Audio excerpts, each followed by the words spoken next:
Well, thank you so much. It reminds me of Texas. In fact, it reminds me of someone with whom I served in the Texas legislature. He was asked what he did there, and he said, "Oh, I'm not here to do anything. I'm just here in case somebody else decides to do something." Well, that's the approach of these extreme House Republicans.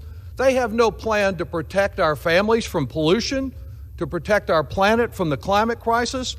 Following their seditious leader, Donald Trump, they're just here to say no. For some reason, anytime we have a success that is green, it just makes them see red. Democrats are choosing to stand with families that are concerned about real health problems like bronchitis and childhood asthma and cardiovascular disease that is caused and accentuated by pollution.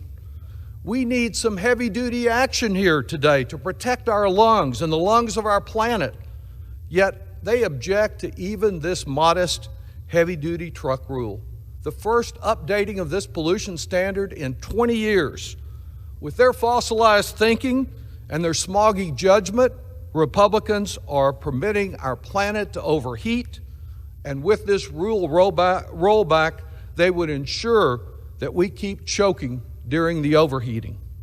As health-harming pollutants enter our air and bake, smog pollutes our cities and endangers the most vulnerable. To prevent announcements of yet another Ozone Action Day, what we need is a little ozone action right here in the Capitol. When this truck rule takes effect, each year we will see tens of thousands fewer cases of childhood asthma, fewer premature deaths. Yet MAGA extremists are not content with merely polluting our minds as they do across this country.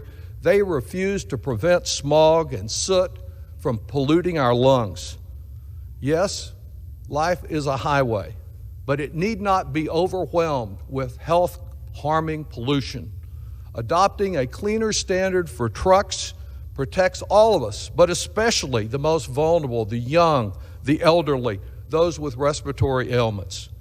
You may remember a great musical that proclaimed, "On a clear day, you can see forever."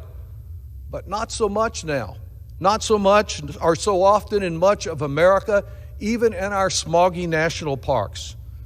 Democrats and Republicans may not see eye to eye on much, but we should be able to be clear on smog. It shouldn't be a partisan issue. Once upon a time, long, long ago, conservation was a conservative value. A no vote is a breath of fresh air, a vote to keep soot out of our lungs. I yield back.